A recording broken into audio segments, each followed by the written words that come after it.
Muito bem, fã de esportes, voltando já com as imagens, os melhores momentos de Flamengo 1, Corinthians 0. Bom lembrar, foi uma noite de Copa do Brasil muito legal, 2 jogos bem legais da gente assistir, movimentados.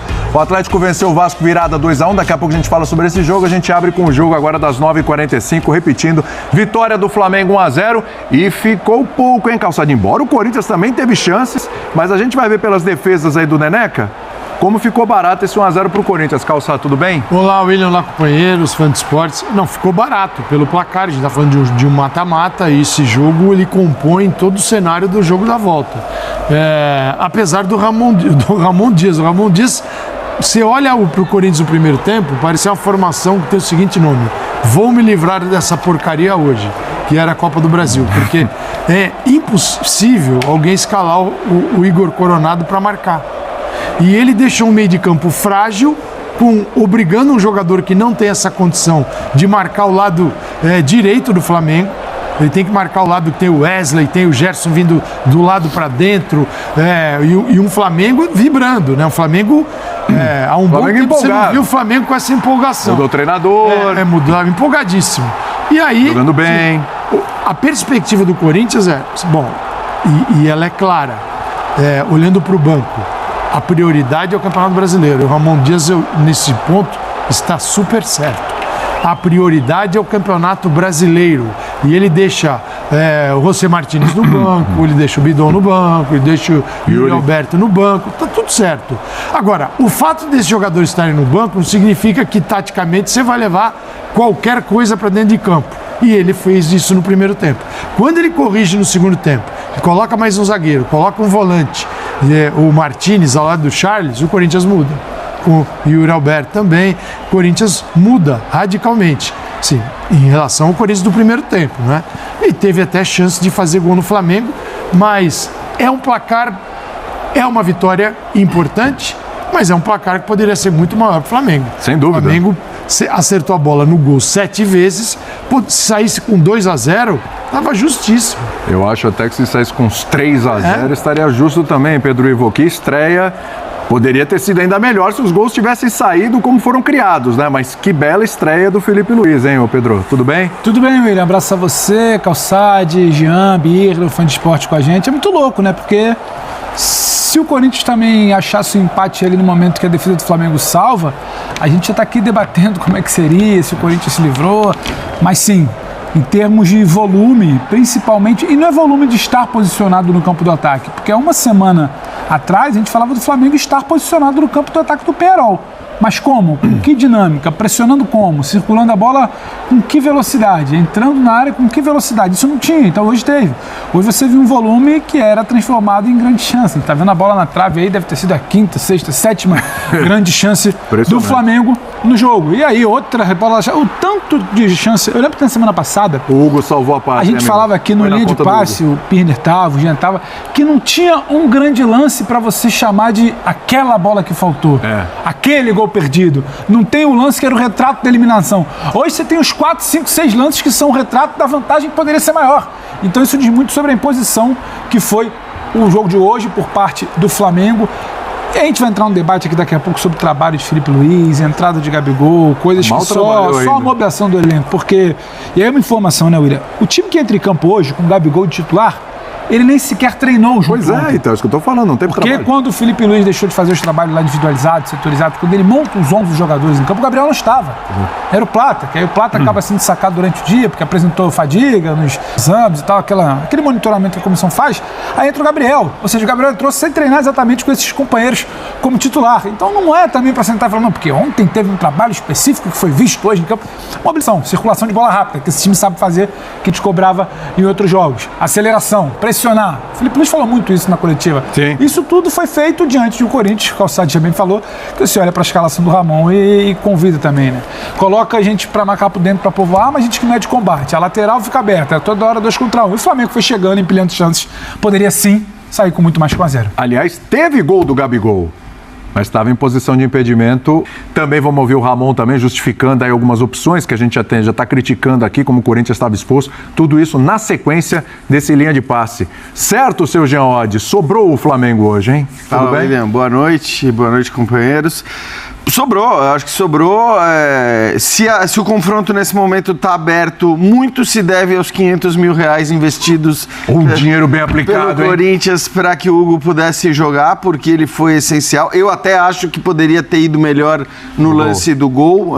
Não dá para dizer que ele não falhou no lance do gol, mas se você for olhar o saldo, foi um grande saldo, porque ele fez grandes defesas o jogo todo, né? O Flamengo teve bolas na trave também, a exemplo do Corinthians, que até teve as suas chances, sobretudo no segundo tempo, mas foi um Flamengo muito superior. Acho que chamou atenção a postura do Flamengo e vejam bem, eu não estou falando a postura só do ponto de vista da vontade, porque senão já começa aquela especulação de veja bem, com o Felipe Luiz os caras estão correndo que nem louco, já tá pro Tite ninguém corria. Não, tudo bem, eu acho que de fato a intensidade que a gente viu hoje do time do Flamengo quase que o tempo todo, e olha, o Felipe demorou a mexer, demorou a substituir e foi uma intensidade realmente impressionante o tempo todo. O Corinthians não conseguia jogar futebol no primeiro tempo.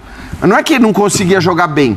O Corinthians não conseguiu jogar futebol no primeiro tempo porque o Flamengo mandou no jogo.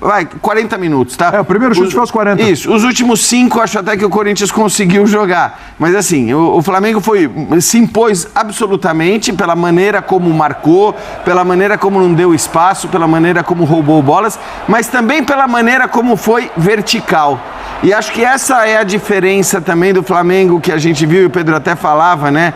Dos jogos contra o Peñarol, em que o Flamengo ficou muito com a posse de bola no campo de ataque, até marcou alto também contra o Peñarol, mas ficava ali, um toque para um lado, toque para o outro, toque para um lado, toque para o outro.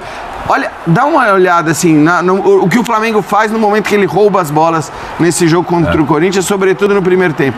É aquele passe vertical, é indo para cima, é tentando resolver a parada e muito pelos lados. Aí não dá para deixar de mencionar o que o Calçade falou, assim, o espaço que o Corinthians concedeu ao Flamengo, sobretudo pelos lados do campo, era um negócio tão escancarado, tão claro, tão óbvio, que realmente me chamou a atenção o Ramon Dias não resolver esse problema ainda no primeiro tempo. Pois demorou muito. Ele não precisava nem das substituições, mas, cara, fala assim, vou marcar com uma segunda linha de 4 e aí define. E, Romero, você vai para um lado, o Coronado, se que fosse, vai para o outro. O Hector foi um coadjuvante o jogo inteiro, não tocava na bola, quer dizer, era um jogador que não estava fazendo absolutamente nada ali. Então, acho que o Corinthians também facilitou ao escalar esses 2 meias. Porque na hora que o Ramon Dias diz, vou escalar 2 meias, ou ele está pensando, cara, eu vou controlar o jogo, eu vou ter a bola e esses 2 caras vão me dar o controle do jogo. O que era muito improvável contra o Flamengo no Maracanã. Então, ou você controlava o jogo, ou você ia ser muito frágil na marcação. Foi o que aconteceu, especialmente na primeira etapa. Agora é o seguinte, né, Birner? Eu vi no começo do jogo, antes do jogo, quando saiu a escalação, muita gente, olha aí, olha os parças aí do Felipe Luiz. É o Gabigol, é o Bruno Henrique, é o Arrascaeta e o Gerson. Aí eu te pergunto, a gente já estava falando isso aqui na segunda, né? Dá para fazer diferente? Hoje teve a questão do Gabigol, o Plata, né, que estava treinando, como disse aí o Pedro Ivo. Mas eu acho que todo mundo entregou. O Gabigol a gente pode discutir aqui a parte depois, mas assim, acho que todo mundo acabou de alguma forma entregando, mais, outro menos, mas todo mundo entregou. Inclusive nessa parte da intensidade. O Flamengo só não foi mais intenso quando não aguentou mais, até na reta final do jogo, né? Tudo bem? Tudo bem, William. Boa noite a você, ao Pedro, Jean, Calçade, aos fãs e às fãs do esporte. Eu ouvi tudo que os colegas disseram, eu concordo com algumas coisas, mas me ficaram algumas questões. Diga lá. Eu olho a escalação do Flamengo, De La Cruz, até o final de semana, não estava bem fisicamente. Tava Gerson. O tempo hoje um pouco abaixo. Gerson. Sim. Mas maratona de jogos muito pesada. Sim. Arrascaeta. Também jogando muito abaixo, fisicamente todo devendo. Final de temporada é isso. Isso. Bruno Henrique. Não estava bem também. Também não está bem fisicamente. O Gabigol não vou nem falar da parte física. Não, mas em campo eles realmente demonstravam isso. Ninguém estava inventando. Não estou falando da parte técnica. Não, fisicamente eles estavam demonstrando isso mesmo. Isso. Questão física. Mas de repente ficaram todos ótimos. Voaram, né? Voaram na pressão de saída de bola, na rotação, na troca de passes, nas triangulações, chegaram na cara do gol e só não golearam porque a atuação do Hugo Neneca foi muito acima da média. Sim. Muito acima da média. Eu concordo perfeitamente com o Jean. Os 500 mil reais. Ô, nossa. Esses 500 mil reais, se forem transformados numa classificação em Itaquera para a Copa do Brasil, são uma gorjeta perto do valor que vai ser pago por jogar a decisão. Só quem não deixou de ir na volta já pagou esses 500 mil reais em renda. Então, Gente que desistiria hoje. Então eu fico me questionando, porque eu não via nenhuma insatisfação dos jogadores do Flamengo com o Tite. O que aconteceu hoje? Porque não é possível que só uma injeção de ânimo, uma mudança de ambiente tenham tornado a equipe tão melhor do que foi em diversos dos últimos jogos grandes de Libertadores. Oi? Meses. Os últimos Então, eu ia meses. perguntar, há quanto tempo o Flamengo não joga assim? Não, eu tô tentando, eu não me lembro de uma partida Eu tô tentando buscar. como essa. O Flamengo teve uma partida de muita intensidade por precisar fazer o placar naquela ida contra o Bolívar, porque precisava... No Maracanã, né? O 2-0. Não necessariamente brilhante, mas precisava do gol a mais, então não desacelerou. Mas você não acha, assim, pra mim a intensidade não é algo tão raro assim no Flamengo. O problema não, no caso Mas de... a Isso aqui é só assertividade ideia de dentro jogo. disso. Eu acho que Claro que ela entra na discussão. Cara, E ela é importante, não, discutível. porque eu acho que assim, a intensidade ela existiu, acho que acima da média sim, mas não dá pra dizer que não havia essa intensidade em nenhum momento com o Tite. Pra mim, o que chamou muito a atenção foi como o time, a partir do momento que roubava a bola, e basta a gente ver os melhores momentos. Os melhores momentos, eles simbolizam isso muito bem, porque não era aquele roubar a bola e ficar fazendo o que o Flamengo fazia com o Penharol. Não, tudo bem, o jogo direto. É o jogo direto, é o jogo vertical. Então, Sim. assim, tinha uma ideia ali. Me parece que ali foi orientação. Aí já tem ele. Que o Flamengo certeza, jogasse certeza. dessa maneira de, cara, rouba a bola, mas não é roubar a bola pra ter a posse Ele de falou bola. que queria esse tipo cara. de jogo, inclusive na entrevista. Exato. Mas então, aí assim- vamos voltar para aquele seu papo que eu concordo. Tinha uma orientação do ser vertical, tá muito claro. O quarteto de primeira pressão mais avançado é exatamente um quarteto antigo do Flamengo. Bruno, Arrascaeta, Gerson e Gabigol. Né? Atrás o Eric, um volante.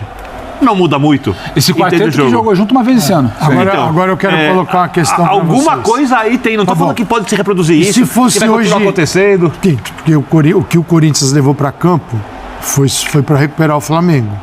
Primeiro tempo. Primeiro tempo foi. Foi para recuperar.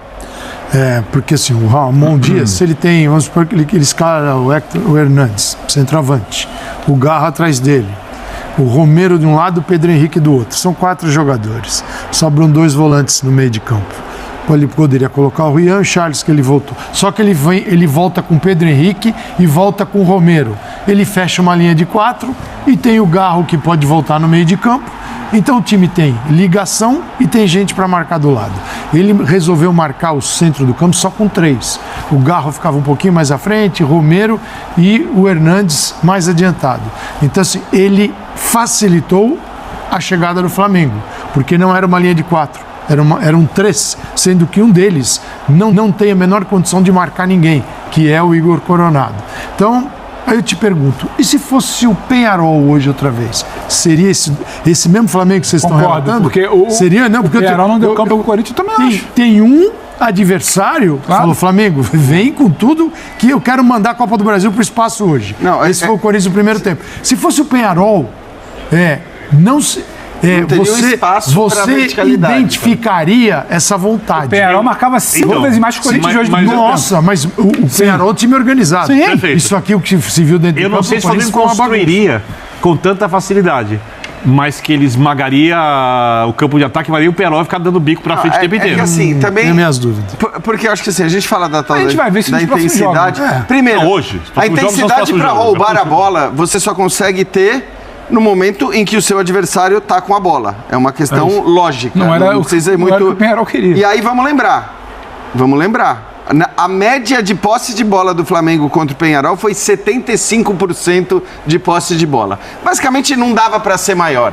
Quer dizer, o Flamengo teve a bola o tempo todo contra o Peñarol e não dava para ser mais intenso para roubar a bola do Peñarol. Por isso que eu estou dizendo que, para mim, a questão nem é tanto essa. A questão é o que o Flamengo fez a partir do momento em que ele teve a bola. Contra o Corinthians, hoje, 57% de posse de bola. Então, assim, ele não teve tanta bola assim, mas na hora que ele teve, ele agiu da maneira como agiu, e aí eu estou plenamente de acordo com o Calçade. É claro que contra o Corinthians fica mais fácil você agir dessa forma, porque a escalação do Ramon Dias no primeiro tempo foi bizarra. E não estou falando como profeta do acontecido. Eu olhei a escalação e falei, cara, tudo bem você imaginar que você vai escalar Coronado e Garro juntos em algum momento. Com qual proteção? Não contra o Flamengo no Maracanã num jogo de mata-mata. Então ele saiu agradecendo os deuses. Uma amostragem que a gente usou bastante, um dado que a gente usou bastante nos 2 jogos com o Peñarol, era como caras fundamentais no meio de campo do Flamengo perdiam muitas bolas, que era o caso de Arrascaeta e De La Cruz. Eu não sei exatamente, o Vitor pode até olhar. Eu acho que o Arrascaeta também perdeu coisa de entre 15 e 20 bolas hoje. Só que é o que eu falo, eu acho que é mais do que não ter a bola, é a postura depois. Depois que se perdia a postura, eu acho que não ia ter esse cenário de jogo do Peñarol. Mas a postura era diferente, não era simplesmente porque o Gabriel estava jogando, ou porque ele estava no Maracanã, ou porque tinha um treinador novo. Esse grupo aí se comportou de forma diferente, até quando ele caiu nos mesmos erros de um jogo contra o Peñarol. Perde a bola, acelera, abafa, pega, inverte para buscar o cara que vai entrar na área. Não inverte para 1, 2, 3, 4, 5. Que o Peñarol se defendia assim, Calçado lá. Peñarol tinha 2 volantes em linha. A falta de velocidade do Flamengo para circular a bola facilitava para esse Peñarol. E hoje a coisa foi acelerada. Peñarol tinha os 2 volantes aqui, Baez de um lado, quem que jogou lá no primeiro jogo? O Cabreira. Baez e Cabreira, que eram atacantes, mas jogaram aqui o tempo todo fechando. Então você tinha um time muito trancadinho, com o Léo Fernandes e o Max Silveira. Não, era um time organizado. O Corinthians foi uma desorganização, sim, que não dá para o Ramon Dias levar este Corinthians a campo no primeiro tempo e se surpreender com o que ele viu. Porque a escalação não mente. Logo de cara você vê que não segura. Então, assim, na minha cabeça o que pensava Ramon Dias a respeito do jogo? O que ele quis fazer? Porque é óbvio que não ia segurar o Flamengo. E eu estou usando o exemplo de uma equipe, de um Peñarol, que é um time organizadíssimo, que não foi o Corinthians. Para chegar onde? No Flamengo. O Ramon Dias, como ele já fez algumas poucas vezes, quando ele jogou com o Garro atrás, com o Coronado atrás do Garro, contra equipes mais fracas, ele não acreditou que o Flamengo conseguiria exercer uma pressão como essa.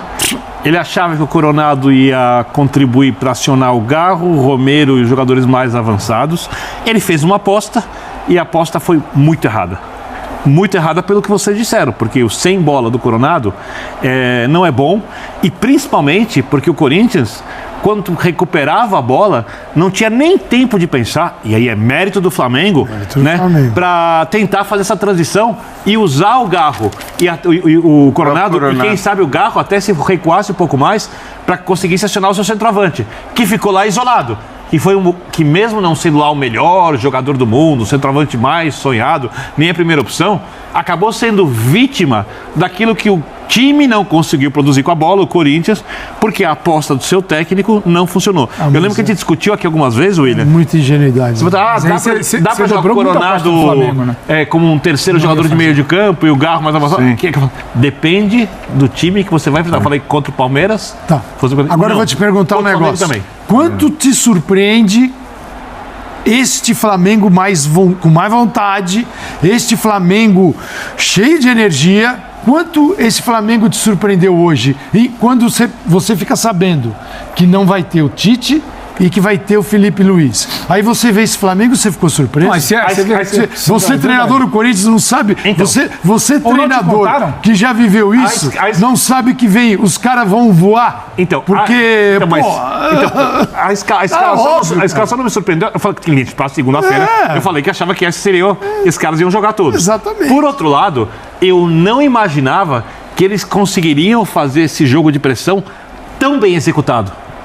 Então, Vamos ver o eu Felipe não Luiz? faria o que o Ramon fez. Eu discordo da escalação do Ramon.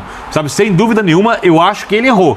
Mas eu não imaginaria que o Flamengo conseguiria jogar nesse nível sem bola como jogou, principalmente no